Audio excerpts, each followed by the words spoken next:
الله أكبر الله أكبر الله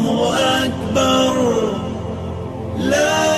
إله إلا الله الله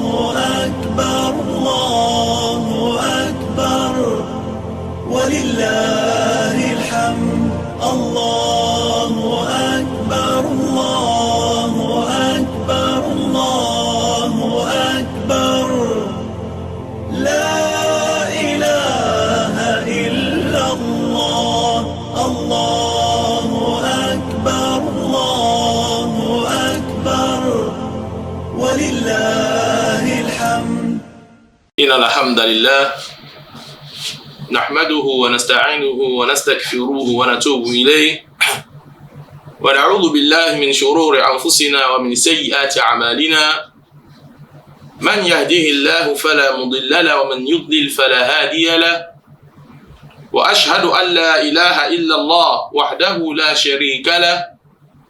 وأشهد أن محمدا عبده ورسوله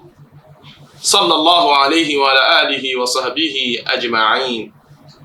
اللهم صل على محمد وعلى آل محمد كما صليت على إبراهيم وعلى آل إبراهيم إنك حميد مجيد.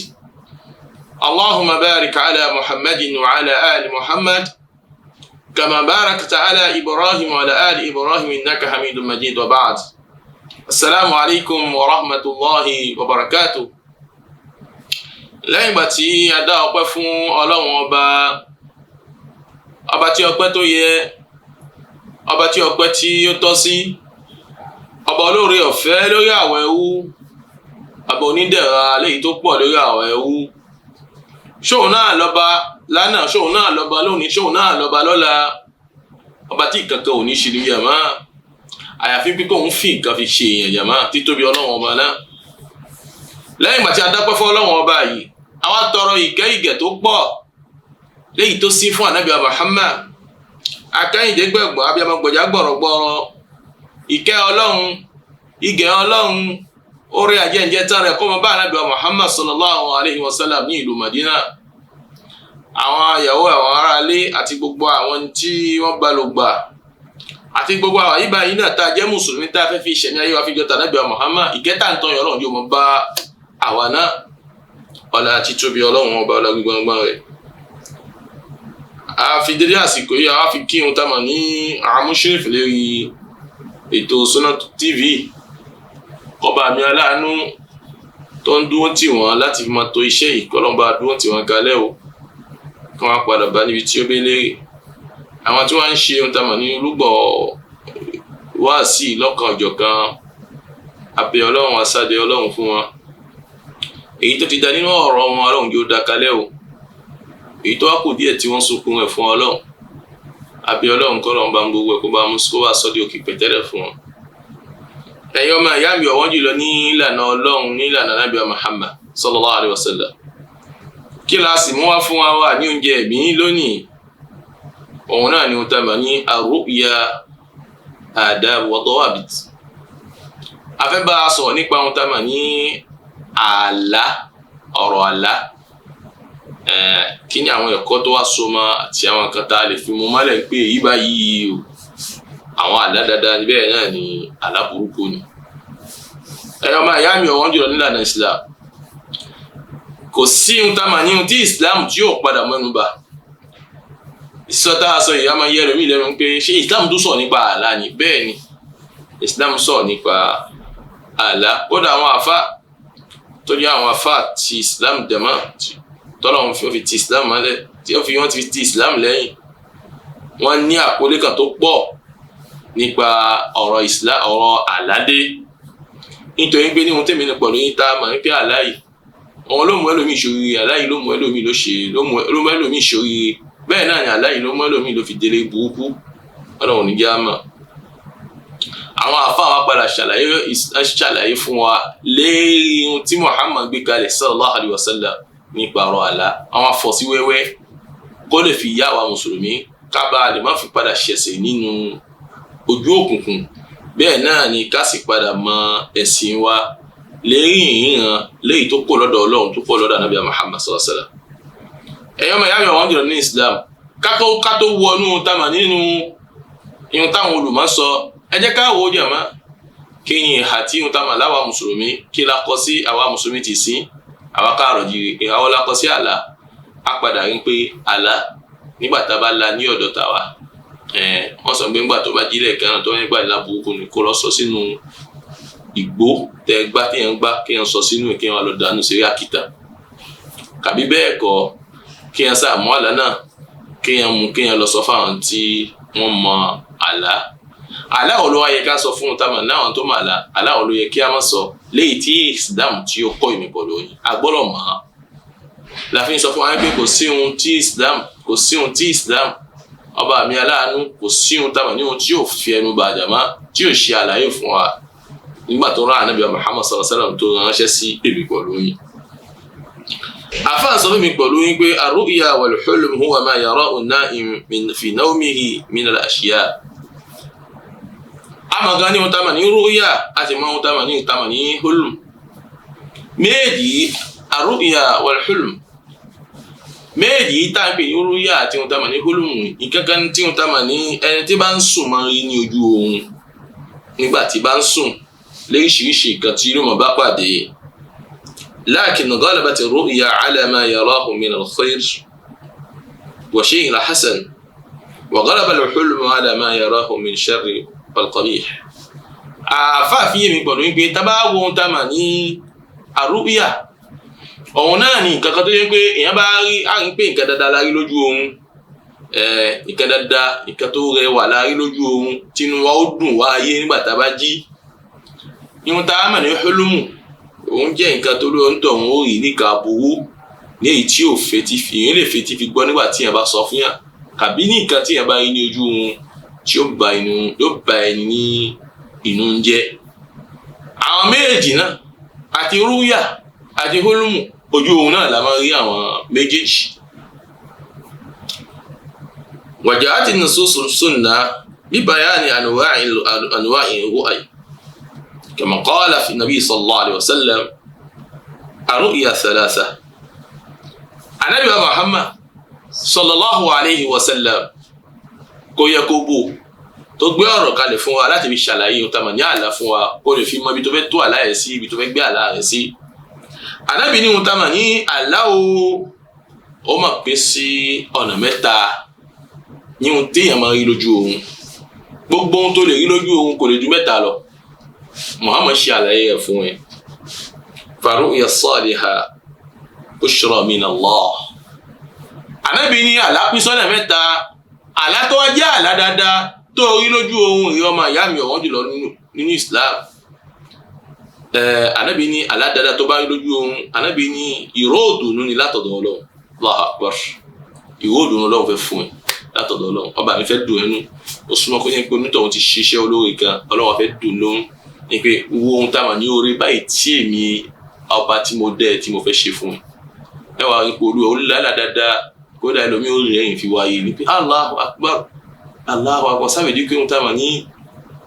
èmi náà wà lẹ́ni tí ó kọ́lé nígbèsí ayé mi tẹ̀lé ló máa dùn bẹ́ẹ̀ léyìí ohun tá a mọ̀ ní ohun tó padà rí lójú ohun lẹ́yìn tó rí tàbí pé lóògbé Allahu Akbar sábẹ̀ pé èmi náà wà lẹ́ni tí ó padà lọ́kọ kódà mo lálàá pé mo ní ọkọ mo lálàá pé mo so igi mo ṣe gbá jàmá ṣe gbogbo àwọn àlá dáadáa yẹn Muhammad ní sallallahu alayhi wa sallam min Allah àti ọ̀dọ̀ Ọlọ́run ọba ní máa ń kó. wa ru'ya takhzin min ash-shaytan. àwọn àlá mi wà tó yẹ pé máa ń kó lọ́wọ́ ṣètánì láti yẹ ká ṣètánì kó fi gbé ìrònú sínú ìgbésí ayé ọmọ ànábì Ádámà tí ó bá fi padà jí báyìí ẹkún ẹlòmíì ó sùn kó lójú òun ayé Allahu Akbar ọlọ́mọdé àmà ẹlòmíì ó wà tí ó bá padà tí ó bá fi jáde tí ó bá fi jí báyìí inú ìrònú ó bá ní jàmá bẹ́ẹ̀ ni wọ́n ṣẹlẹ̀ jàmá èyí ni jẹ́ èkejì nínú àlá tá a máa ń lá tí Muhammad ṣe àlàyé rẹ̀ fẹ́mi pẹ̀lú yín. wa ru'ya mimma yuhaddithu al-mar'u nafsahu rawahu Muslim. hadith tá a sọ yìí Muslim ló gbà wá. ẹlẹ́kẹ̀ẹ́ta ń tamà ní àlá ní ohun tá a mọ̀ padà rí lójú ohun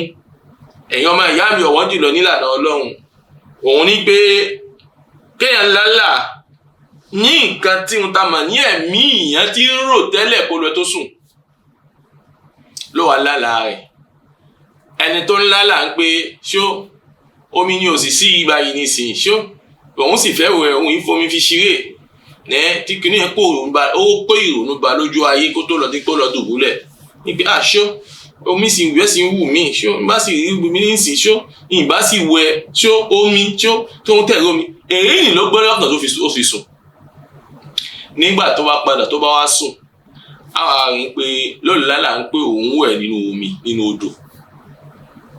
èyí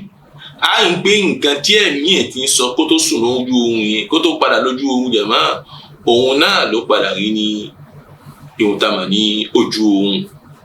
kàbí bẹ́ẹ̀ kọ́ ẹni tí rọ̀tì ń wù jẹjẹ mọ́ rọ̀tì rọ̀tì ti jẹ́ ti pẹ́ o ẹ̀yẹ́ ti jẹ́ rọ̀tì ti pẹ́ o mo ti jẹ́ ẹ̀fọ́ ti pẹ́ o tí ẹ̀fọ́ ẹlẹ́mìí méjì mo ti jẹ́ ti pẹ́ o ìmọ̀ tí ó bá yé èyí ló wà lẹ́mìí ẹ̀ rọ̀tì ló wà lẹ́mìí ẹ̀ ẹ̀fọ́ ẹlẹ́mìí méje ló wà lẹ́mìí ẹ̀ tí tó fi ṣe kí ni àmọ́ ó fi sùn. nígbà tó bá padà tó bá wá jí ìmọ̀ tí ó bá yé nígbà tó bá sùn ló máa lára gbé òun jẹun lójú òun rí ẹ̀fọ́ jẹ àti ohun tá a mọ̀ ní àmàlà tó ṣe kí ni àmọ́ léyìí tí ó pé torí ẹ̀ pé tó bá jí náà sọ pé òun sì lára lójú òun pé òun jẹun lójú òun kì í ṣe gangan ọlá ń pé ohun tá a mọ̀ lẹ́fọ̀ọ́ ti wà lẹ́mìí ẹ̀ bẹ́ẹ̀ náà ni ọtí sì ti wà lẹ́mìí nígbà tó fẹ́ sùn òun ló fa sábàbí tó fi ń lálàá àmàlà tó sì ń lálàá ohun tá a mọ̀ ní ẹ̀fọ́ àti ọtí lójú oorun kì í ṣe nǹkan kan ìzá irun tí bá ń bẹ lẹ́mìí yàn èyí ó mọ̀ padà rí ní ojú oorun. Ànábì wa Muhammad sallallahu alayhi wa sallam òun ló pè wá sí àkíyèsí àwọn nǹkan yìí ìzẹ́ tabawa a ń pè àlágẹ́bí tá a ṣe sọ fún wa ó pín sọ́ọ̀nà mẹ́ta. alákọ̀ọ́kọ́ èyí tó jẹ́ ń pé ohun tá a mọ̀ ní àtọ̀dọ̀ Ọlọ́run bàbá mi àlékèọlá láti fún ohun tá a mọ̀ ní ẹni ní ìròdùnú láti fún ohun tá a mọ̀ ní ẹni nínú ìdùnnú díẹ̀mọ́ nínú ọlá Ọlọ́run. ẹlẹ́kẹ̀ẹ́jì èyí tí wọ́n kó lọ́dọ̀ àṣetán ẹni ẹ̀kọ́ ẹni ìgbé. ẹlẹ́kẹ̀ẹ́ta òun náà ni ohun tí ẹ̀mí sọ ó tó di ń gbé èèyàn ó padà jí sáyé yàmá tẹ́mi sọ ẹ̀mí ó padà gbé wá èèyàn ó rí lójú òun. tẹ́bá fẹ́ wà Ànábì wa Muhammad sallallahu alayhi wa sallam ó tún sọ fún ọ nínú àhàdísù míì jàmá táwọn mi sọ fún mi ar-ru'ya thalatha fa-ru'ya as-saliha bushra min Allah wa ru'ya takhzinun min ash-shaytan wa ru'ya mimma yuhaddithu mar'u fi nafsihi. náà léyìí tá a ti kà fún wa tẹ́lẹ̀ hadith mi wà ní inna ru'ya thalath minha ahawilu min ash-shaytan liyakhzuna biha ibn adam wa minha ما يهم به رجل في يقظته فيراه في منامه ومنها جزء من 46 جزءا من النبوة. حديث يا ابن منجا ló gba èyí báyìí wá. àwọn hadith méjì túmọ̀ ohun tá a mọ̀ ní ara wọn ni àmọ́ àwọn pé ti hadith elékejì òun sọ fún àyè tó jẹ́ ohun tá a mọ̀ ní ti dáadáa yẹn ìmọ̀ tó bá yẹ tó yé ìmọ̀ mú ohun tá a mọ̀ ní ìpín kan nínú ohun tá a mọ̀ ní P70 ìjọyè kàbí 46 nínú ìjẹ́ ànábì Ọlọ́run ọba. ìtumọ̀ ìpè bẹ́ẹ̀ bá láwọn tá a mọ̀ ní àlá dáadáa yàmá ìdùnnú látọ̀dọ̀ Ọlọ́run ọba ni ní ohun tó lè jẹ́ pé Ọlọ́run fi fún lọ ní ìròdùnú pé kìíní yìí yóò padà ṣẹlẹ̀ sí ẹ ní àìpẹ́ ní oore. gbogbo ẹni tọ́lọ́run bá ní wà lálábẹ́ bá ṣẹlẹ̀ àládáadáa ọ̀rọ̀ ní látọ̀dọ̀ ànábì Muhammad sallallahu alayhi wa sallam. فالرؤيا لا تخرج عن هذه الثلاث. الرؤيا الصالحة أي رؤيا الحسن التي لا تشتمل على شيء يكرهه الرائي بل فيها مصلحة دينية ودنيوية. أنا أفهم شاء يفهم يقولوا يبي ليه حديث يتيا كفونا وا أقبل إن بلا تو باتباهي تو دا يويه على يا من جن تامني كني إكادادا تيوسي ما كون تامني يوري ní èyí tí ò ní jẹ́ ohun tá a mọ̀ ní ẹni tó rí lójú ohun ló kórìíra ló mọ̀ kó jọ jẹ̀má ló wàá jẹ́ ohun tá a mọ̀ ní maslahatu diniyya wa dunyawiyya ló jẹ́ ohun tá a mọ̀ ní ọlá ló jẹ́ ohun tá a mọ̀ ní dáadáa kan fún ohun tá a mọ̀ ní èèyàn nínú ẹ̀sìn yẹn nígbà tó bá lálá ọ̀hún ló sì padà jẹ́ ohun tá a mọ̀ ní dáadáa fún ló jẹ́ oore fún ohun tá a mọ̀ ní ìṣẹ̀mí ayé rẹ̀ èyí nígbà tí yẹn bá rí ohun tá a mọ̀ ní àlá ní ojú ohun. ìyẹn tó bá rí àlá torí pé àlá dáadáa ni ìdùnnú ni fún ẹ ọlá ni fún ẹ wọn dúpẹ́ fún Ọlọ́run ọba nínú kókó jẹ́ pé Ọlọ́run fẹ́ fi ṣe ọlá kan fún ẹ nínú ẹ̀sìn tàbí ó fẹ́ fi ṣe ohun tá a mọ̀ ní ọlá fún ẹ nínú ohun tá a mọ̀ ní ọ̀rọ̀ ayé rẹ̀. àfáàní wa ruya al-khatir bi an yuhaddisa al-mar'u nafsahu bi amrin ma fayakunu al-bal mashghulan ثم ينام فيرى هذا الشيء المشغول به فهذا حديث النفس لا يضر ولا ينفع. àfáàní wa já wo ẹlẹ́kejì ní èyí tí ohun tá a mọ̀ ní ẹ̀mí máa ń gbé wá ní ohun tá a ti ń wò tẹ́lẹ̀ kó tó di pé àlọ́dùbúlẹ̀ àlọ́sùn tí ẹ̀mí wa padà gbé wá. àfáàní èyí ń ta rí yẹn tí a máa ń rí yẹn lójú oorun léyìí tó ti wà lẹ́mìí wa tẹ́lẹ̀. àfáàní èyí nìyẹn kò lábùú kan tó fẹ́ ṣe fún yẹn bẹ́ẹ̀ ni kò ní orí kan tó fẹ́ ṣe fún yẹn jàmá. orí ọkàn rí náà bẹ́ẹ̀ ni jàmá. òun ń gbọ́ oúnjẹ ẹ̀fọ́ ó sì ń gbọ́ oúnjẹ rọ̀tí òun ya ọ̀tí jàmá. yóò yé yíya ìbáyìí kì í ṣe ń gbó fi ń jẹun lójú oorun gẹ́bí ta sáà ń rí bí ìbáyìí ṣe ń pé ọtí tó ti wà lẹ́mìí yẹn tẹ́lẹ̀ tó fẹ́ jẹ tó rí jẹ òun náà ni ó padà wá ní ojú oorun fún ẹ. ẹlẹ́kẹ̀ẹ́ta wa ru'ya takhzir min shaytan. àlá tó tẹ̀lé tó jẹ́ ẹlẹ́kẹ̀ẹ́ta òun náà ni tí ó kò lọ́dọ̀ àṣetánì láti fi ṣe kí ni láti fi kó ìrònú bá wọn tamọ̀ lọ́mọ ànábì ádámà láti fi ní ọmọ ànábì ádámà láti fi ní ara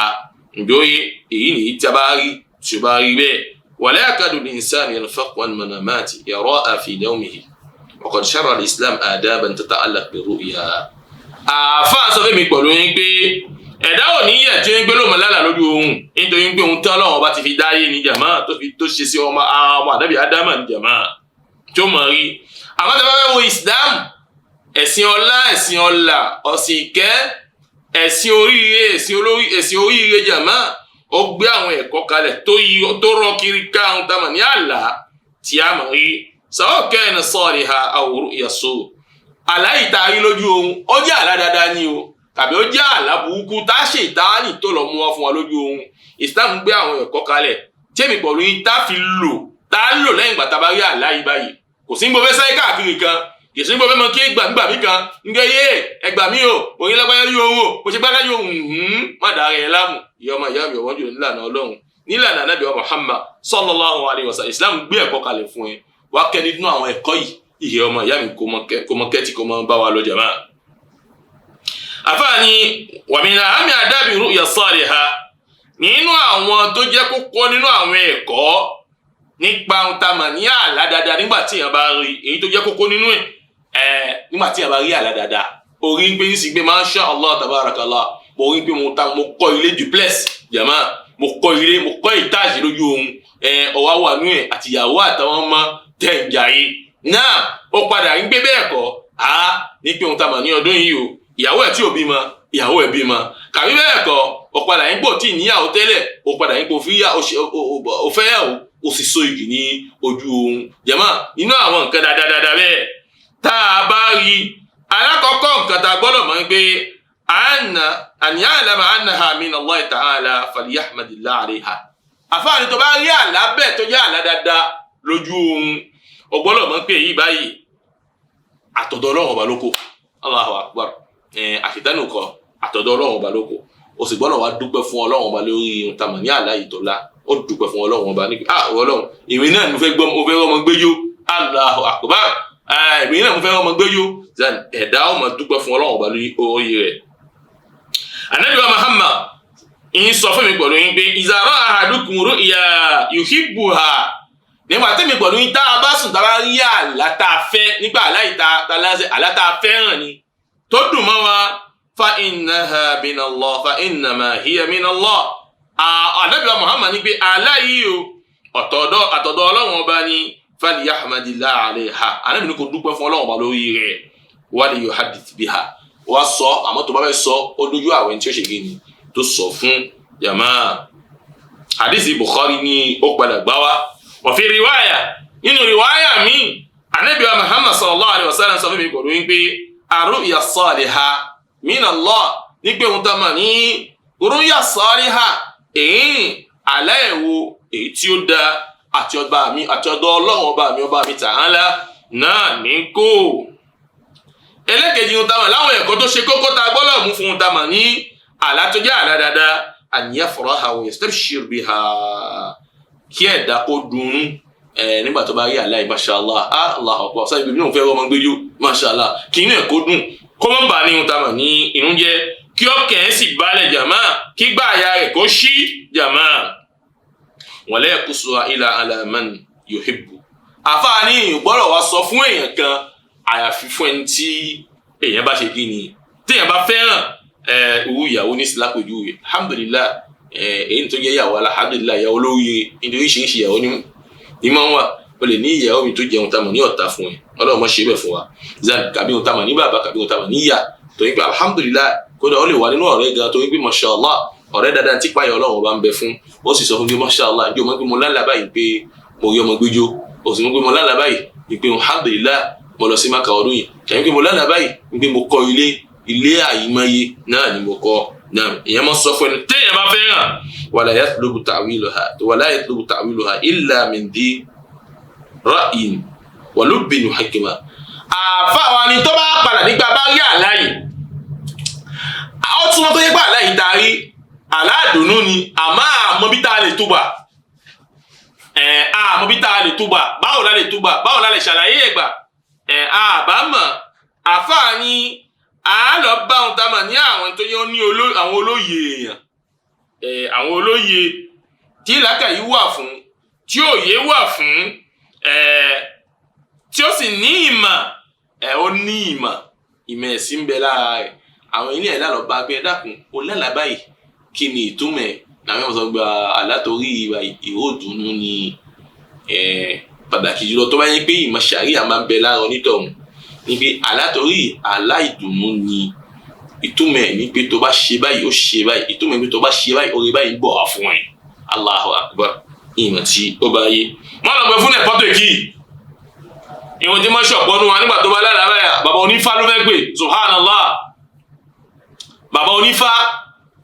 náà ló fẹ́ pè níbi ẹ̀dá pẹ̀ bá ń wo ṣáàlá ìbáyìí ṣáàlá dáadáa ni onífá wa ló da apẹ̀rẹ̀ ló da kalẹ̀ pé káfí wà lánàá pé ṣáàlá dáadáa ni kàbí kàmí ìbẹ̀lẹ̀ yìí tàbí láláyẹ̀ tó jábú subhanallah wọ́n tó bá ti ṣe bẹ́ẹ̀ kó máa gbòòtú sínú ìsìlámù máa wò nítorí pé ohun tó bá ti sọ fún ẹ ó ti yẹ̀kẹ́ wò lọ́dọ̀ rẹ̀ ní ẹ ó ti padà yẹ̀kẹ́ wò nípa ohun tàbí ní ohun tó pamọ́ nìyẹn fala ya'lamu al-ghayba illa Allah la ya'lamu al-ghayba illa Allah kò sí ẹ̀kan tó mọ kọ̀ọ̀kan tó yàtọ̀ sí ọba mi Ta'ala wọ́n bá ní gbé ohun tó wà lẹ́yìn àlá yẹn torí tó jẹ́ aládùnú yẹn torí yẹn ṣé kankan tó ń bẹ lẹ́ bá ń wò tẹ́lẹ̀ mi bá lálà èyí tó fi ṣe ohun tí Muhammad ní kò ṣe kò ní ṣe ló máa sá káàkiri bí alámọ́dá jàmá ló máa sá káàkiri jàmá èyí kọ́ ló yẹ o èyí tó yẹ o náà ni Islam ti ń là kalẹ̀ fún ẹ̀yin ìrẹ ọmọ ìyá mi ọ̀wọ́n jùlọ iye olóríire má sá ẹgbẹ́ nígbà ní bàbá lábúlé pa bàbá lábúlé gbé ẹ dákun èyí tí mo tún rí náà láyé ni ṣé lẹ́yìn aláṣẹ dáadáa yín báyìí nítorí ṣẹ́yìn ìdùnnú tí mo rí lójú ohun ìṣàbúrò nìkan mọ́ subhanallah ànábì ń sọ fún yín pé nígbà tó bá láàláre bushra min Allah ànábì ní ìdúródùn ní látọ̀dọ̀ ọlọ́run ọba tó dá ẹ̀ kí ló tó wá káàkiri ọmọ ìyá mi wọ́n jùlọ nínú Islam kí ló ń ṣe ẹ́ tó ń sáré bí alámọ́dá jàmá gbọ́kàn fún ọlọ́run ọba ọlọ́run ló ní kó rí èèyàn kan ló ní kó rí zan tó bá lọ padà tó lọ pọ́n lọ́gbọ́ ẹ̀ àfá ó súnmọ́ kó ní pé òun tàmọ̀ ní orí yẹn òun náà ni òun tàbà bàbá alábúlé tó gbọ́kàn ní pé òun ló lè ṣe fún èyí ní ẹlẹ́bọ òun là ń sọ yẹn jàmá kódà òun ló lè ṣe sábà bí yẹn jàmá tí ó di orí yẹ jàmá lójú tó padà fún ẹ̀dá nítorí pé tó bá ti ṣe ọlọ́run ọba nínú tàmọ̀ lọ́nà yẹn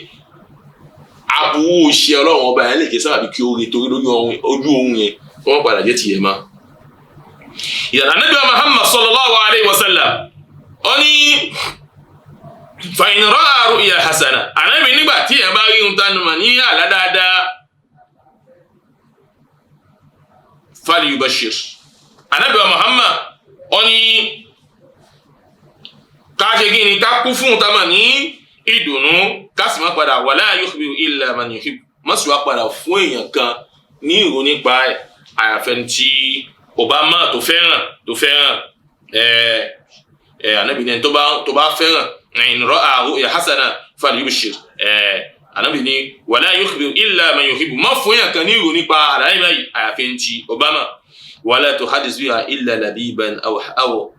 habiba Ànábì wa Muhammad sallallahu alaihi wasallam ìwáyà mi pé má wàá sọ fún èèyàn kan àyàfi ẹni tó ṣe kí ni tó ní ìlẹ́kàyì àbẹ́ni tó ṣe kí ni tó fẹ́ràn Tirmidhi ló gba àwọn tamọ̀ ní hadisi yìí wá inú hadisi mi wà fi riwaya wala yakussuha illa ala wad aw dhi ra'i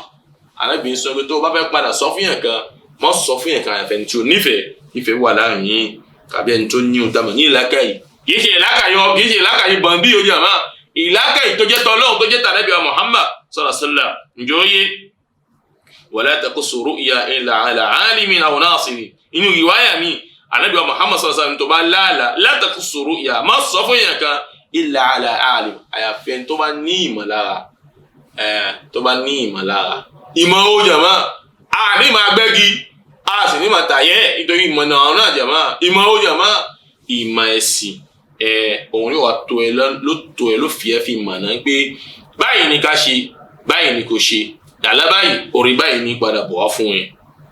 ẹ̀yọ́ ọmọ ìyá mi ọ̀wọ́n jùlọ nílànà Ọlọ́run nínú àwọn ẹ̀kọ́ tó padà tún yí nígbà tá a bá rí àlá dáadáa á ní yufassiraha ala ahsani wujuh ká ń gbé àláyé tá a fẹ́ ṣe kí ni tá a fẹ́ tú èyí ní ta bá gbé fún pé kó tú fún wa ká tú lérí àwòrán tí ó da ká má tú gẹ́gẹ́ bí tó bá ṣe wù àwa ká tú gẹ́gẹ́ bí tó ṣe wọlé ká tú gẹ́gẹ́ bí tó ṣe da ká sì tú kó bá ṣàríyà àmùjàmá ká má tú ní tútù ìjákujàku ló fi yẹ pé àáfàá fi sọ fún mi pẹ̀lú pé tá a bá láwọn àlá dáadáa yìí ká má fi lọ yàn kán pé kó tú fún wa àyàfi èyí tó fi ń dájú jàmá ẹni tó ní ìmọ̀ jàmá gẹ́gẹ́ tó wáyé nínú hadith tàbí ẹni tó yẹ pé kí ni ó ní làákàyè ó sì ní àgbọ́yé ẹ̀sìn lára. ẹ̀yáwó yìí tá a sọ fún wa jàmá nígbà tí yẹn bá lálà dáadáa ẹ̀ ń gbẹ́ ẹlòmíì gbogbo ọwọ́ ẹ̀ báyìí ọ̀rọ̀ bàbá lábúlé ni bàbá lábúlé tá a sì ń sọ yìí jàmá ọ̀hún náà nínú àwọn èèyàn tí wọ́n padà yẹ káwọ́ fún jàmá tá ń yẹ fáwọn tá sì ṣiṣẹ́ fún iṣẹ́ ò jàmá iṣẹ́ ọmọ ọ̀nà iṣẹ́ ò jàmá iṣẹ́ tó fa méjì ọ̀nà jahannama òun ló gbọ́kàn ní jàmá òun ni ó táwọn ní Ọlọ́run ọba lórí ilẹ̀ subhanallah ya malik kọ́lọ̀ kó kún wa ìyá tó bá padà nígbà yẹn bá sọ báyìí fún un táwọn ní bàbá lábúlé tó sọ wọn ni bí aládàáda tí mo láàní ṣé kẹ́kọ̀ọ́ mọ̀ tó sí lẹ́yìn ẹ̀ tí ó lè ṣe kí ni tó tún lè kàn yẹn lẹ́yìn ìgbà tí ọrọ̀ yìí báyìí tó bá padà kàn yẹn bàbá wa da ọ̀pẹ̀rẹ̀ kalẹ̀ gẹ́gẹ́ bí tá a ṣe sọ fún wa ló yẹ ń táwọn ní kíní yìí ló yẹ wò láti fi sọ pé lẹ́yìn ìgbà tá a padà wò ó oore ni lódodo ǹjẹ́ ó yé ǹjẹ́ oore ni o àmọ́ lẹ́yìn ẹ̀ apadà ń pè wọn táwọn aláburú ó ṣe kí ni ló padà wà ní ẹ̀yìn oore yìí báyìí ǹjẹ́ tó bá jẹ́ bẹ́ẹ̀ a gbọ́dọ̀ ń pe àrí òtútù ṣe kí oore tí ń bẹ lẹ́yìn kí aburú tí ń bẹ lẹ́yìn oore yìí káburú náà lè fi kí ni kó lè fi sá Allahu Akbar làwọn afáàfin sọ pé tá a bá fẹ́ tú àlá kágbé fún un táwọn lólùmọ̀ ẹ̀sìn ẹ̀ má jágbe fún un táwọn ní àwọn ẹlẹ́bọ tí wọ́n padà pé wọ́n ní ohun táwọn ní àwọn tí wọ́n fi ọ̀nà fi mọ̀nà káàsì má gbé fún un táwọn láwọn afá àwọn afá jẹkújẹkú jàmá àwọn afá jakujaku jàmá ẹ̀ má jágbe fún wọn ẹ̀ jágbe fún ẹni tó ní kọ́ ìmọ̀ ṣàríyà kágbé fún wọn ló fi ojú ọ̀rọ̀ Ọlọ́run ló fojú hadith Ànábì Muhammad sallallahu alayhi wa sallam ló fi wo kíkan yìí ẹ̀yìn pé tó bá dérí ẹ̀ wọ́n ní tó bá lọ gbé fún onítọ̀hún lójú bẹ́ ṣe kí ni agbọ́lọ̀ súre láti fi ẹgbẹ́ abú tí ń bẹ lẹ́yìn orí yẹn kábú yẹn kó fi sá kábú yẹn kó fi sá tó wá jẹ́ bẹ́ẹ̀ o gbọ́dọ̀ ra pẹ́pẹ́ yẹ o gbọ́dọ̀ ra gbá ǹjẹ́ ọ̀rọ̀ náà rí o ti padà àyìnbó mọ Ọlọ́run ọbẹ̀ àyìnbó gbọ́ àwọn wá sí báyìí òun ló mú ẹ ló fi padà sọnù kó lórí ìlànà Ọlọ́run jẹ̀nà àdúgbò báyìí ló gòtì Ọlọ́run ọba tí a sì tún máa tẹ̀síwájú ní ìṣẹ́jú kan sí méjì sallallahu ala sayyidina Muhammadin wa ala alihi wa sahbihi ajma'in assalamu alaikum wa rahmatullahi wa barakatuh. الله أكبر الله أكبر الله أكبر لا إله إلا الله الله أكبر الله أكبر ولله الحمد الله أكبر الله أكبر الله أكبر لا إله إلا الله الله أكبر الله أكبر ولله الحمد. الحمد لله وحده والصلاة والسلام على رسول الله. Adá pẹ́ fún Ọlọ́run ọba ẹ̀yàn ọmọ ìyá mi ọ̀wọ́n jùlọ a sì tọrọ ìkẹ́gẹ̀ fún Ànábì wa Muhammad sallallahu alayhi wa sallam wa ala alihi wa sahbihi ajma'in. ẹ̀yàn ọmọ ìyá mi ọ̀wọ́n jùlọ gẹ́gẹ́ bí ta ṣe ń bára wa sọ nípa ọ̀rọ̀ àládé ọ̀rọ̀ àládé èèyàn ọmọ ìyá mi wọ́n jù lọ ó jẹ́ ìkẹ̀kẹ̀ tó ṣe kókó tá a gbọ́dọ̀ mọ̀ táwọn olùmọ̀ sì pa àwọn olùmọ̀ Islam tí wọ́n pè mí pọ̀ ní sí àkíyèsí rẹ̀ tá a gbọ́dọ̀ mọ̀ nípa pàmímọ̀ tí ohun tá a mọ̀ ní ẹ̀sìn Islam wa tá a mọ̀ ṣe ló fi jẹ́ ẹ̀sìn Islam tí ó dáa tí ó sì dán tí ó bá ti Ànábì wa Muhammad sallallahu alaihi wasallam tí ló bá mu. Ibi tá a máa padà tẹ̀síwájú fún wa nígbà tí ẹ bá lálàjà máa nínú àwọn ẹ̀kọ́ ni pé ayùn fasira ala ahsan ojú pé a ní ìgbà tí ẹ bá lálà kí ẹ wá tó àláì lérí iṣẹ́ ọwọ́ tó dáa kí ẹ mọ́ tùgbì bá ti wọ́n tọ̀hún. Léyìí tó ń jẹ́ pé ló máa jẹ́ ìfọ̀mọ́ ọkàn ló máa jẹ́ ìdùnnú àti tútú báyà jàmá fún tamalẹ́ni tó rí àláyé. Gẹ́bí gba àlá nísì a sì mọ́ tútù dára ní pé èèyàn máa àlá tó Ọlọ́run fáwọn ẹlòmíì ìjòyè nípa àlá tuntun bí mashallah nítorí ìkẹ́ni o gbọ̀ngàn ní gbọdún tí ń bọ̀ yẹn o gbọ́dọ̀ lọ́mọkọ̀sí gbọ́dọ̀ kọ́lé kàbí bẹ́ẹ̀ kọ́ o gbọ́dọ̀ bímọ ní ìbejì bẹ́ẹ̀ ta Allahu akbar sẹ́ni àátú tamọ̀ ní àwọn àlá yẹn lé ibi tó ṣe ṣe yìí ní ibi tó ṣe jẹ́ tábà sọ bẹ́ẹ̀ fún tamọ̀ lẹ́ni tó lálà yazidu fi istibsharihi wa tawaqquhi lil khayr ẹ̀yin pé owó eléyẹn tó lára yẹn ṣe ló jẹ́ àlékún gbàgbọ́ fún ló jẹ́ àlékún ìdùnnú fún òun náà sì máa kàn pé masha Allah orin tóun rí yìí báyìí ṣe orin kan tóun pé ló padà kan òun ní àìpẹ́ wal muslimu talibu bit tafa'ul ṣé sì mọ̀ mùsùlùmí ṣe èèyàn kan ní mùsùlùmí tó yẹ pé mùsùlùmí gbọ́dọ̀ máa kan ìkan dáadáa ní gbogbo ìgbà ó gbọ́dọ̀ mọ̀ ní ìdé ìkan dáadáa ní gbogbo ìgbà mùsùlùmí iṣẹ́ tó ń gbé gbogbo ìgbà abúrú náà ló fẹ́ mọ̀ ọ́ náà gẹ́gẹ́ bí tajẹ́ ń pè ní ó gbọ́dọ̀ wà optimist mùsùlùmí gbọ́dọ̀ jẹ́ nǹkan tó optimist ní pé náà kiri ìbá alhamdulillah ìtàrí náà ju pé kó jẹ́ pé olóòmọ̀ owó ìkan tí ò dá lọ jàmáà èyí tí a bá padà gbé fún ẹni tí ń tú àlá wa tafsir hasan yasu fi hadha al-ittija' faqad qala nabi sallallahu alaihi wasallam idha ra'a ahadukum ru'ya Ànábì sọ fún nínú hadith nǹkan pé nígbà tí èèyàn kan bá ń rí àlá tó yá àlá dáadáa àròyìn sọ́ọ̀rìhà fẹ́lẹ̀ yóò fàṣírà Ànábì ní kó ní tọ̀hún ó tó àlá náà èyí ó tó ó sì gbàdá pé fún àwọn tó mọ̀ tú nígbà tí ò bá mọ̀ tú wal yukhbir biha Ànábì ní fún àwọn èèyàn gbọ́ wa idha ra'a ru'ya qabiha àmọ́ tó ń gbà àbùlà alábùúkú ló ní torí náà ni fẹ́lẹ̀ yóò fàṣírà Ànábì Muhammad sallallahu alaihi wasallam ní pé má tó àlá náà má tó kì í ṣe ohun tó gbọ́dọ̀ tó wala yukhbir biha má sì fún yàn kan gbọ́ nípa àlá burúkú tí ó lá ẹni tó lára ní ìsìlá pé yóò pé òun lára ń pé òun jábọ́ lókè òun jára pé òun táwọn ní àwọn igun léhùn òun wá ń padà polongo ara rẹ̀ kódà bí ò bá padà jẹ́ bẹ́ẹ̀ àwọn táwọn láwọn ọ̀tá Ọlọ́run ọba kan ti wà lórí rẹ̀ tí gbígbọ́ tí wọ́n ti gbọ́ yìí àwọn agbára rẹ̀ tí wọ́n fi yege jàmá wọ́n fi ní onítọ̀ wọ́n fi ní ara hadith táàkà yìí صحيح رواه ابن عبد البر في التمهيد ابن عبد البر تنجي مالكي يما òun ló padà sọ hadisi yìí báyìí fún wa ló gba hadisi yìí báyìí fún wa nínú tírà ìtàn pé التمهيد ومن أهم آداب رؤيا السوء المكروهة nínú àwọn awalan nínú àwọn ohun tá mà ní àwọn nǹkan ṣẹ́mà àdìsọ wọn gbé ohun tá mà ní àlà tó jẹ́ dáadáa àti ọ̀dọ̀ Ọlọ́run ọba ni ẹ̀sìn mọ́jà gbàgbé ń pé a ní ohun tá mà ní Ànábì Muhammad sọ pé ohun tá mà lálà sí ọ̀nà mẹ́ta fún wa ẹ wá jẹ́ àwò tó bá jẹ́ ń pé àlà burúkú báwo la fẹ́ ṣe wá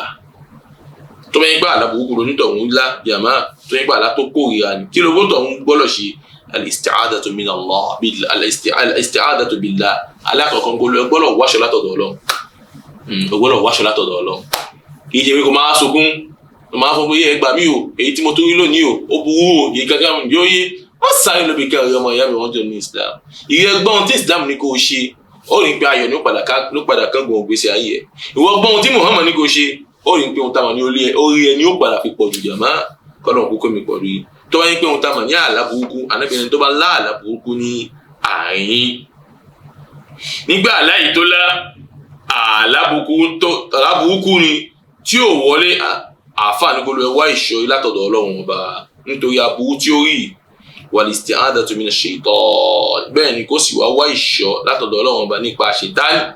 nítorí kí ni Ànábì Muhammad sallallahu alaihi wasallam sọ fún mi kọ̀rọ̀ yín pé wa idha ra'a ghayra dhalik téèyàn bá láàlá tó yín pé ó yà ghayra dhalik idha ra'a ghayra dhalik téèyàn bá láàlá tó yàtọ̀ sí àlá dáadáa mimma yakrah nípa àlá tó yín pé èèyàn kórìíra ó gbọ́ nígbà tó gbọ́ ó rí lójú ohun ìwọ náà ní pé aláyìí báyìí ní agbára fa innaha hiya minash shaytan fa innama hiya minash shaytan. Ànábì Muhammad sallallahu alayhi wa sallam pé alábẹ́ẹ̀rù àti àṣetọ́ọ̀nì ni ó ṣe kí ni ló ti kó tó bá ṣe bẹ́ẹ̀ tó bá rí bẹ́ẹ̀ kí ni kó wá ṣe falyasta'idh min sharriha rawahu al-Bukhari. Ànábì ní nígbà tó bá rí àlábẹ́ẹ̀ tó pọ̀ lọ́dọ̀ àṣetánì Ànábì ní kó wá ìṣọ́ látọ̀dọ̀ Ọlọ́run ọba Ànábì ní wá ìṣọ́ látọ̀dọ̀ Ọlọ́run ọba mi ta'ala nípa ohun tá a mọ̀ ní aburú rẹ̀. Wa fi riwaya nínú ohun tá a mọ̀ nínú ẹgbàá mi wal-hulmu mina ash-shaytan. Ànábì Muhammad ní pé àwọn àlákàlà àtọ̀dọ̀ àṣetánì ní wà mímọ́ kó fa idha haluma falyasta'widh bi. Ànábì ní tó bá padà wá láàlákàlà tí wọ́n náà ní pé àlákàlà ni liyata'awwadh min. Ànábì ní wá ìṣọ́ látọ̀dọ̀ Ọlọ́run ọba nípa ohun tá a mọ̀ ní àlá ìtọ́lá tó jẹ́ aburú yìí kó má bàa fi kàn ẹ́ ní pé a'udhu billahi minash shaytanir rajim. Wa fi riwaya waliyas'alillaha min khayriha waliyata'awwadh billahi min sharriha. Àfààní nínú ìwáyà mi tí wọ́n tamà níbi Majah gbà wá ní pé tó bá láàlá burúkú liyas'alillaha min khayriha ìwọ wá tọ̀ lọ́dọ̀ Ọlọ́run ọba nípa oore tó jẹ́ ìdákejì fún tamà ní ohun tó rí wá wá ìṣọ́ látọ̀dọ̀ Ọlọ́run ọba nípa aburú nǹkan tó padà ní lójú oorun. Allahu akbar. Ẹ̀kọ́ ni látọ̀dọ̀ Ànábì Muhammad. Wa min ahammi adami ru'ya as-su' al-makruha awwalan al-isti'adha gẹ́gẹ́ bí tá a ṣe sọ fún wa jama. Àfáàní wa afdalu sigatu an yaqul. Nígbà tó bá láàlá burúkú nísìn àti sọtí dáadáa tó bá láàlá burúkú ihun tó fẹ́ ṣe òdún pé a'udhu billahi minash shaytanir rajim. Gbólóhùn yẹn kéré ahọ́n ẹ̀ àbáwọn tó tóbi nígbà tí ẹ̀gán bá sì dúró pé Ọlọ́run ọba náà nìkan náà ló lè ṣe kíni ló lè padà kó ẹyọ kó bí ohun tá a mọ̀ ní abúwá àṣetánì. Ìjà tó bá láàlá yìí ó ṣe a'udhu billahi minash shaytanir rajim. Wal isti'adatu billahi ta'ala mashru'atun inda kulli amrin yukrih. Gbogbo ìgbà tí a bá rí kan tí a kórìíra ìyẹn lè ṣe isti'adha ìyẹn lè ṣe a'udhu billahi minash shaytanir rajim. Wal isti'adha minash shaytan li'anna hadha al-hulm min. Nítorí pé ó wà aṣọ látọ̀dọ̀ Ọlọ́run nípa àṣetánì nítorí pé àtọ̀dọ̀ ẹ̀ ló ti ṣe kíni ló ti kó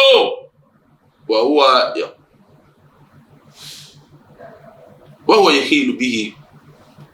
bigodi takhzin al-adami. Gbogbo ohun tá a mọ̀ ní khila tí ń ṣe èyí náà àwọn nǹkan táṣítà ni ó mọ̀ ṣe láti fi ohun tá a mọ̀ ní ìbànújẹ́ sí ọkàn ọmọ ànábì Ádámà ni. Ẹlẹ́kejì nígbà tó bá padà yá tó má padà ṣe a'udhu billahi minash shaytanir rajim an yabsuqa aw yanfus an yasari thalatha. Ìgbà tó bá ti lálẹ́ tó ti a'udhu billahi minash shaytanir rajim ó wá sí ó jẹ́ àtọ́ jàmá lẹ́mẹ̀ẹ́ta sí ọwọ́ òsì ẹ̀ lẹ́mẹ̀ẹ́ta ìgbà tó bá ṣe a'udhu billahi minash shaytanir ó ṣe bẹ́ẹ̀ lẹ́mẹ̀ẹ́ta ǹjẹ́ ó yí ó ṣe ní ẹ̀mẹ̀ẹ́ta ní èjì àti ẹ̀ta. Ẹ̀kọ́ ni látọ̀dọ̀ Ànábì Muhammad bi annaha lan tadurru nítorí pé tó bá ṣe bẹ́ẹ̀ àfáàní kò ní ṣe kíni kò ní aburú tá a mọ̀ ní ohun tó rí aburú náà ò ní kẹ̀ nítorí pé Ànábì Muhammad sallallahu alaihi wasallam sọ fún mi pẹ̀lú wípé fa idha haluma ahadukum nígbà tí èèyàn kan ní bá láàlákàlà hulman yakrahu ní àlábùkù tí ó kórìíra Ànábì Muhammad sallallahu alaihi wasallam ní falyanfus Ànábì ní kéèyàn fẹ́ atẹ́gùn kẹ́bí tá a ṣe ṣe kò ṣe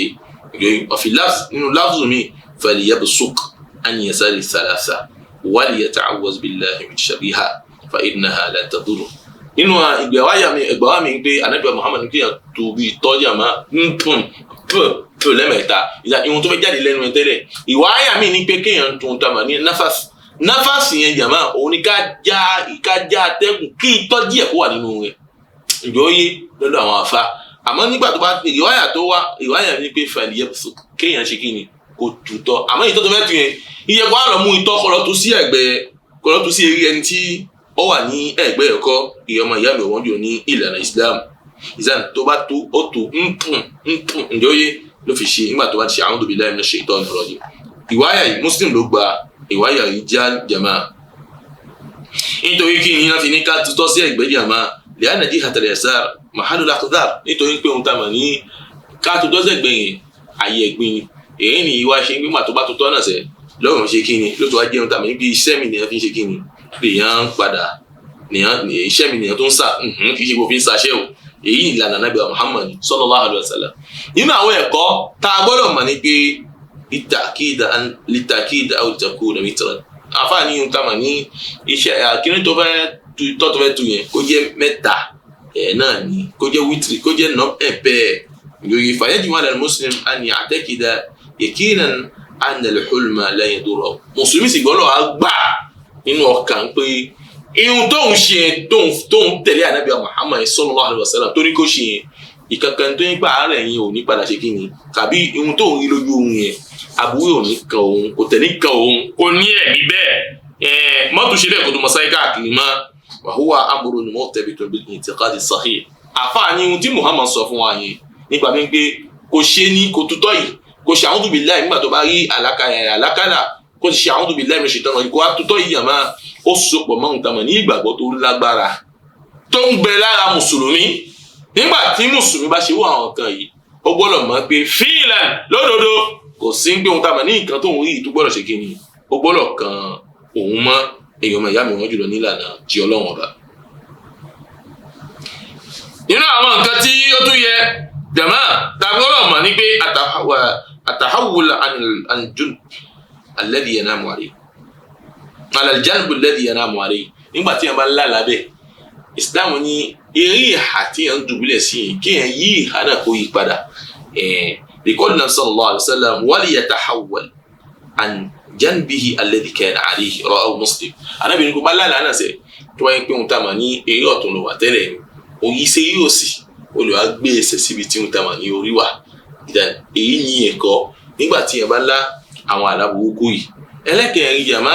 an yakuma fayusalli nìkan Nabi sallallahu alaihi wasallam fa in ra'a ahadukum man yakrahu falyakum falyusalli rawahu Muslim. ó tún wáyé nínú hadisi mi tánàbí Muhammad tó bá lá àlábẹ́ náà tó jẹ́ àwọn àlákálà alábìnrin dìde ṣàlàlá kò mú un tàmà nínú fílà kò mú wa èyí ní tí ó mọ̀ mú ẹ̀sọ́ pọ̀ mọ́ Ọlọ́run. àṣìtánì tó wá wà pọ̀lú ẹ̀ tí fi ń padà dà ẹ́ láàmú láti fi jẹ́ pé kò má padà rí oore kan tó ṣe sábàbí ẹ̀ ìsopọ̀ mọ́ Ọlọ́run ọba yẹn á máa ṣe sábàbí táṣìtánì ó fi fi ẹlẹ̀ tí ó sì sá fún nínú ìgbésí ayé ẹ̀ tàbí kó sá fún nínú ìgbésí ayé àwọn ọmọ àti ìyàwó tàbí ọkọ léyìí tí ẹ̀rí ní ojú ohun. nítorí pé ìkírun jàmá ìsopọ̀ kan nípò mọ́ ọba mi Ta'ala yóò jẹ́ ìsopọ̀ kan tó yẹ pé kò fẹ́ẹ̀ sí ìsopọ̀ kan tí ẹ ó fi máa súnmọ́ Ọlọ́run ọba tó yàtọ̀ sí ohun tá a mọ̀ ní inú òun yìí báyìí. tó bá jẹ́ bẹ́ẹ̀ tó bá ń wá ńlá àwọn àláì tó ṣe bẹ́ẹ̀ tó wá tó padà la ìyẹn dìde kó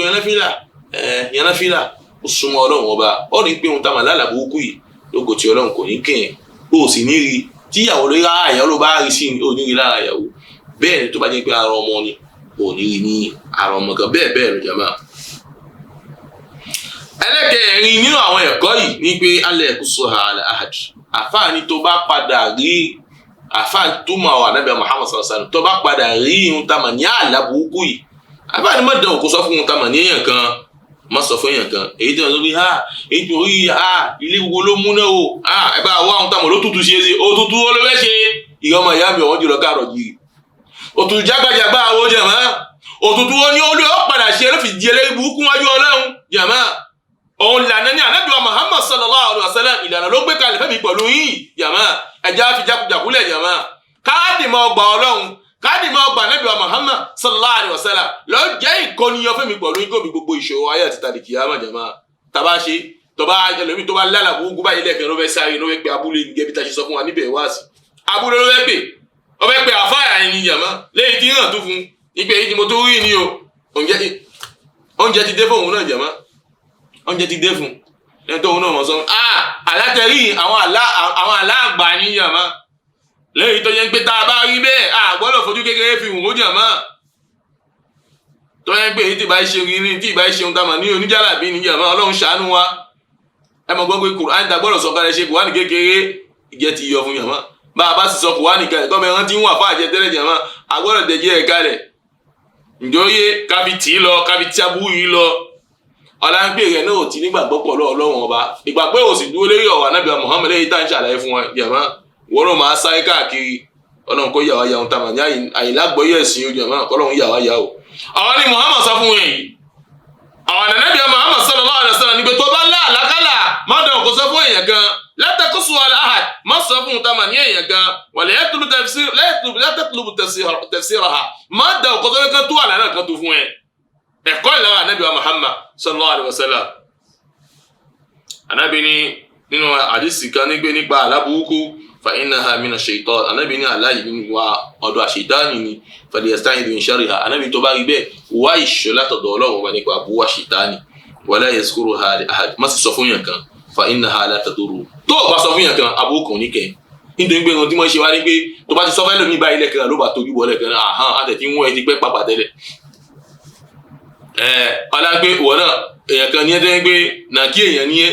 àyẹ̀dá ọ̀ bàbá ìkẹta tó rí ni o ìjọ́yé wọ́n sì wá gba ẹ̀ lódodo wọ́n ran àṣetánì wọ́n ràn án lọ́wọ́ lérí iṣẹ́ tí wọ́n ṣe yìí ó rí pé kókú mọ́ sọ kó wà nínú ìdáàbòbò Ọlọ́run ọba òun ní fi ń da ní fi ṣe kí ní sì fi ń wúlò jù jẹ́mọ́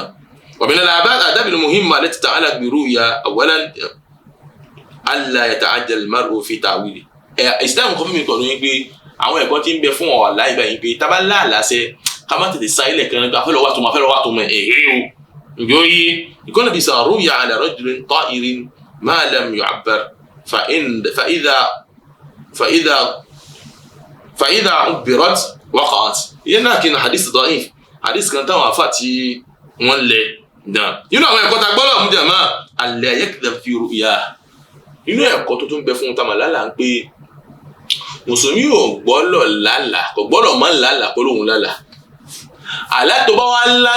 láńpé kan tó fún yẹn gẹ́gẹ́ bí tó bá ṣe lójú òun náà ní kò gbẹjọ́ nítorí pé ẹlòmíì fẹ́ kó mọ purọ́ àlá ẹlòmíì ò sọ pé òun Muhammad lójú òun òun tó ànábì Muhammad sallallahu alaihi wasallam wọn man ra'ani fil manami faqad ra'ani ẹni tó bá rí mi lójú ohun èmi Muhammad náà lórí ìjọ yé wọ́n sọ pé orí Muhammad lójú ohun ó fún òun ní ohun táwọn láwọn àzíkìrí o èyí tó fi wọ́n náà nìyẹn o àti tó fi wọ́n náà rí ọmọ ìyá mi ọjọ́ ní ìsìdá nítorí bó ti pọ́ mọ́ ohun táwọn alánàbí Muhammad sì ní faman kadhaba alayya muta'ammidan falyatabawwa maq'adahu minan nar ẹni bá ti dá òtí lọ pọ́ mẹ́mi ànábì Muhammad ó rí lójú ohun olóhùn Muhammad lójú ohun ló mọ́ ẹlòmíì ló mú ọ sọnù lẹ́rìí ìlànà Ọlọ́run ló mẹ́lòmíì ló fi ní ìtàmà láwọn àṣírí káàkiri jàmá táṣetánì rọ sí lọ́wọ́ lọ́la ń pé kí ni Ọlọ́run lára lójú ohun wọ́n fún òun náà ismul azam jàmá àwọn ohun tàmà ní ismul azam àwọn orúkọ tó tóbi ní ìtò ìgbé tí ẹ bá fà olóòdì olóríire lódì olówó lódì gbá òun mọ̀ wọ àwọn èèyàn sà òun mọ̀ wọ aláàrẹ̀ sà bẹ́ẹ̀ lọ jàmá làpá fi sọ fún mi pọ̀ ní pé bá àbá lálà lójú ohun àgbọ̀rọ̀ ní alálà àlátà bá padà wá lá tá a bá fẹ́ ní kí wọ́n tún fún wa gẹ́gẹ́ bí tá a ṣe la náà ní ká gbé ló jàmá ká mọ̀ wọ́n ọmọ ohun tàmà ní àlá wa ǹjọ́yé Ànábì Muhammad sallallahu alaihi wasallam sọ fẹ́mi kọlu ó sọ abó tí ń bẹ fún ẹni tí máa ń purọ́ àlá gbogbo ẹni tí máa ń purọ́ àlá ẹ̀yọ́ máa ìyá mi ọ̀wọ́n jùlọ nílànà Ọlọ́run gbogbo ẹni tí bá ti ń purọ́ àlá wọ́n pa láṣẹ nǹkan kan lájọ́ gbé ìdìyàmá kò ní lè ṣe o kó mú ohun tàmà ní bí ohun tàmà ní kókó bàbà jàmá kó mú kó so jàmá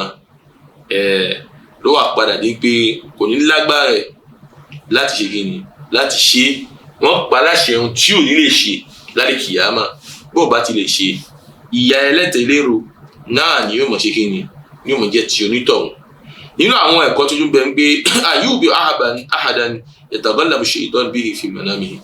alla yukhbiru ahadan yatala'abu shaytan bihi fi manamihi يقول النبي صلى الله عليه وسلم إذا لعب الشيطان بأحدكم في منامه فلا يحدث به الناس àfáàní ẹni tí ń tábà láṣetá nígbà tó ń fi ṣeré jàmá tó rá àwọn àlákàlà báyìí jàmá kó mọ́ sọ fún èèyàn kan ẹ bá wo Ànábì Muhammad sallallahu alaihi wasallam qad zajara Nabi sallallahu alaihi wasallam arabiyya halluma ka'annahu ra'a qutya ẹ bá wo Ànábì Muhammad sallallahu alaihi wasallam ń sọ fún wọn tábà ní ara lágbáwá kan oko kan jàmá nígbà pé olóhùn lálà ń gbé ohun tó rí tóun òun wá ń padà tẹ̀lé eré náà subhanallah wọ́n gé eré tóun lójú ohun òun wá ń tẹ̀lé eré náà yí òun wá ń tẹ̀lé eré náà lójú ohun ẹwà látó tóbi jàmá bàkọ́ lànà àwọn nàbí sallallahu alaihi wasallam anábì wa ń sọ fún àdìsí ibà àdìsí ọ̀fẹ́sẹ̀ fi yín jàmá rawahu Muslim anábì wa ń sọ fún pé la tukhbis ìyẹ́ sàábẹ̀ wọ́n fún yàn kan ní ìròyìn nípa àwọn tàmàlálà tó láyìí بتلاعب الشيطان بك في المنام lérí ṣíṣe tá ṣètánì fi ṣe lójú ohun wọ́n sọ fún yàn kan then tó bá lá àlákàlà yìí ọmọ ìyá mi ọ̀wọ́n jùlọ ní Islam ó nídìí gbé ó fẹ́ máa polongo ara rẹ̀ káàkiri èrè o kò sínú ìlànà èèyàn ọmọ ìyá mi ọ̀wọ́n jùlọ nílànà Ọlọ́run. hunaka adabun wa dawabitun mu'tabaratun li sahibi ru'ya wal mu'abbir àwọn ẹ̀kọ́ kan wà fún ẹni tó wá lálà àtẹni tó fẹ́ tó àlà ẹni tó fẹ́ lálà ọ̀tọ̀ ẹni tá fẹ́ gbé àlà fún lọ́tọ̀ àwọn ẹ̀kọ́ kan wà tó yẹn gbọ́dọ̀ mọ̀ nínú tàmà nínú àwọn ẹ̀kọ́ yìí èèyàn ọmọ ìyá mi ọ̀wọ́n jùlọ nílànà Ọlọ́run ọba an yahtaza min al-kadhib fi ru'ya alákọ̀ọ́kọ́ olùgbọ́lọ̀ jìnà sí igọ́ nínú àlá tó ńlá bí tó ṣe rí náà ní kò gbé kalẹ̀ má pùwọ́ nínú àlá ẹ̀ yóò má pùwọ́ wa liyakun sadiqan fi ma yakhud ẹni tó fẹ́ padà á fúnyàn ní ìròyìn jama tó fẹ́ sọ̀rọ̀ fúnyàn gàrà tó fẹ́ tó àlá fúnyàn ìrẹ́ tó fẹ́ sọ̀rọ̀ náà nípa àlá tó lásọ dodo ẹni tí ó fẹ́ padà tó ọ̀rọ̀ jama kóhun náà sọ dodo yustahabu an yanamu ala wudu a sì fẹ́ gbé nígbà tí a máa fẹ́ sùn kó mọ̀ sùn nínú tàbí nínú àlàlá ìdẹ̀kùnà ru'ya sadiqa láti gbé pé ohun tàbí ní àlá tó nítọ̀ òun ó là ló mọ̀ jẹ́ àlá dáadáa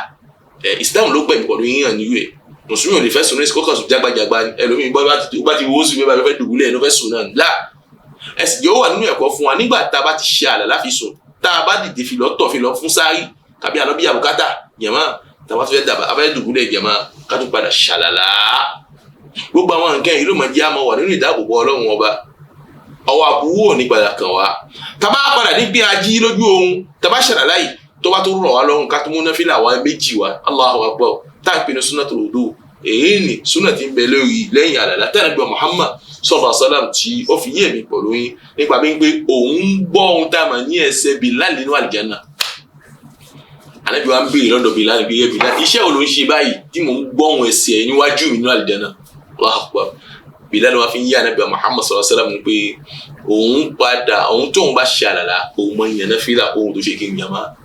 kóun bó bá ṣàlà òun mọ ìyẹn náfìlà ẹ̀kọ́ ni òun mọ ìyẹn náfìlà ìwọ náà níwò ẹ̀kọ́ yìí máa ṣẹlẹ̀ nígbà míì tíyẹn ti mọ́ àfàtìgé tó bá ṣàlà náà kọ́dà bó bá lè dúró ní kì náfìlà ni jókòó kó fi kì náà jókòó kó fi kì kò sì sálámà kó fún ma wà nínú ìdáàbòbò Ọlọ́run ìyá ọmọ ìyá mi wọ́n jọ nínú Islam ẹ má jà fi ohun tá a mọ̀ ní àlà ẹ má jà fi ṣeré òjàmá ẹ má jà fi ṣeré èyí tó bá jẹ́ dáadáa á sọ fún ẹni tó bá fẹ́ràn èyí tó bá jẹ́ abú à ní sọ fún yẹn kan nínú àwọn ẹ̀kọ́ ìjàmá wọ́n yẹn takhallas min ad-dunub wal ma'asi àti tó fẹ́ padà tó jẹ́ mùsùlùmí gan sì gbọ́dọ̀ jìnnà fún òtàmà láwọn wa ẹ̀ṣẹ̀ láti fi yé pé òtàmà láwọn àlà tí ó mọ̀ lá kó mọ̀ jẹ́ àwọn àlá dáadáa káṣítà ni mo fi ṣe ní ojú ohun wà á lè kó sọ̀rọ̀ àlà al-mu'abbir fi balad náà. nínú àwọn ẹ̀kọ́ ìmìnà àdábì wa dawabitul mu'tabarat fil mu'abbir ẹni tó fi hàn tó àlà kí làwọn ẹ̀kọ́ tàbí rí alálà nísìn tó jẹ́ ti dáadáa wọ́n gbé wá fún ẹ àti sọ pé tó bá jẹ́ ti dé èyí tó yẹ tabu mọ́ sọ fihàn kan èyí tẹ́kọ̀ọ́ sí Islam tó kọ́ mi pọ̀ lóyún àmọ́ tó bá jẹ́ dáadáa ọ̀wá rẹ̀ báyà kan pé má wọ̀ lágbọ́jà àgbàlagbà kọ́ lọ́gbà ara wọn èrè o ó tún mọ́ kó má rí di gangan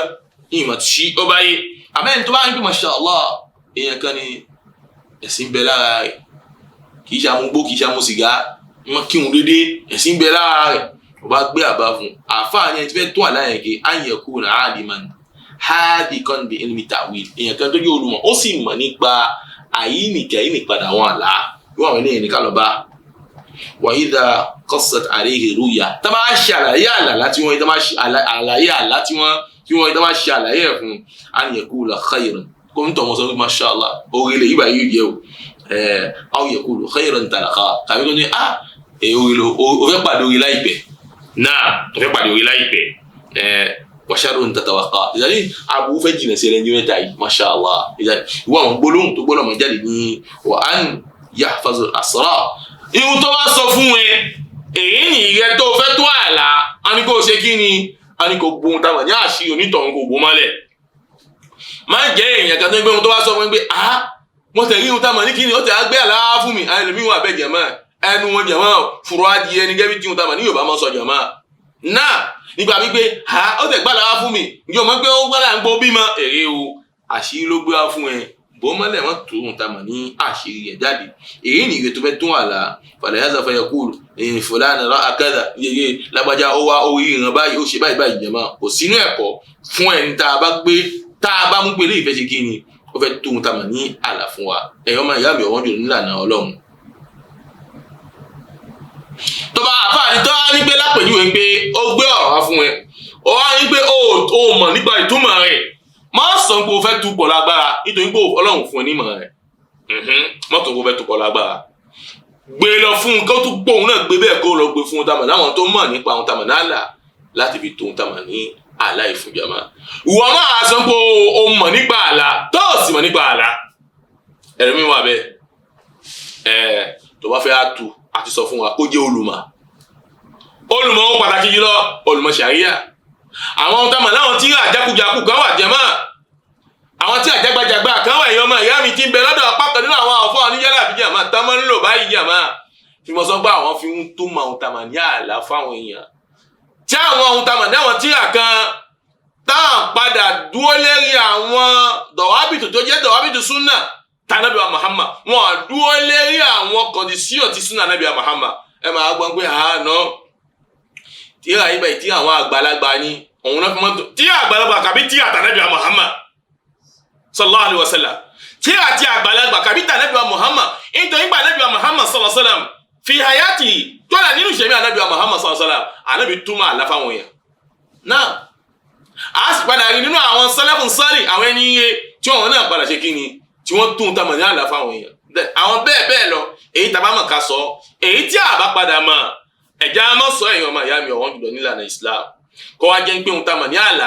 ìbẹ̀nú àwọn èèyàn nítorí bá àlá yẹn wọ́n ti sọ̀rọ̀ kó lórí ìlànà Ọlọ́run nígbà tí ó ìlérí ohun tamọ̀ ìlérí tí Muhammad ní kárìn ó ti gbé àlá rẹ̀ ó ti gbé fáwọn èèyàn wọ́n ti tú fún jàmá wọ́n ti sọ̀rọ̀ kó lórí ìlànà Ọlọ́run wọ́n ti mọ̀ ti dìgẹ̀ fèrí báyìí jàmá ó ti di ẹlẹ́bọ jàmá subhanallah ló fi jẹ́ pé èmi pẹ̀lú yín jàmá àyàfi gbogbo ohun tó bá ṣe wá ká mọ̀ gbé wọn ní ohun tamọ̀ nínú làbọ̀wàtúwà alukur'ani ká gbé wọn ohun tamọ̀ ní làbọ̀wàtúwà ohun tamọ̀ ní sunnah nabi wa Muhammad sallallahu alayhi wa sallam ká sì padà gbé wọn ohun tamọ̀ ní làbọ̀wàtúwà àwọn ohun tamọ̀ láwọn olùmọ̀ rí jàmá ẹ má jẹ́ àgbè padà ká gbé wọn ohun tamọ̀ ní làbọ̀wàtúwà àwọn kárọ̀ jí e o olùwà ó sọnù ni o lọ́wọ́ àsọ̀nù láyé lọ́sọ̀nù lálẹ́ kìyàmà ni o lọ́wọ́ àdọ́dọ́ ibùkún lálẹ́ kìyàmà ọlọ́run àwa bẹ́ẹ̀ asádìyẹ gbogbo àwọn tó ti sọnù nínú tamọ̀ lọ́nà àládé Ọlọ́run mọ́sàfó yan kò mójú kó ní wá ṣiṣẹ́ wọn Ọlọ́run àwọn bẹ̀ gbogbo yìí tó máa jẹ́ ká mọ̀ ńlá nínú àlá àwọn yìí tó jẹ́ ohun tamọ̀ ní ìròdùn látọ̀dọ̀ rí Ọlọ́run bá gẹ́gẹ́ bí tí Muhammad ṣe sọ bẹ́ẹ̀ ni kò jẹ́ orí fún ìbùkọ́ lóyún èyí tá a sọ yìí kọ́lọ́run ṣe láti ọgbà fún wa Ọlọ́run má dàlú aláyọ̀ Ọlọ́run Allahumma taqabbal minna innaka anta as-sami'ul 'alim wa tub 'alayna ya mawlana innaka anta at-tawwabur rahim ربنا اغفر لنا ولإخواننا الذين سبقونا بالإيمان لا تجعل في قلوبنا غلا للذين آمنوا ربنا إنك رؤوف رحيم ربنا آتنا في الدنيا حسنة وفي الآخرة حسنة وقنا عذاب النار اللهم أرنا الحق حقا وارزقنا اتباعه وأرنا الباطل باطلا وارزقنا اجتنابه وصلى الله على سيدنا محمد وعلى آله وصحبه أجمعين سبحانك اللهم وبحمدك أشهد أن لا إله إلا أنت أستغفرك وأتوب إليك والسلام عليكم ورحمة الله وبركاته الله أكبر الله أكبر الله أكبر لا إله إلا الله الله أكبر الله أكبر ولله الحمد الله أكبر الله أكبر الله أكبر لا إله إلا الله الله أكبر الله أكبر ولله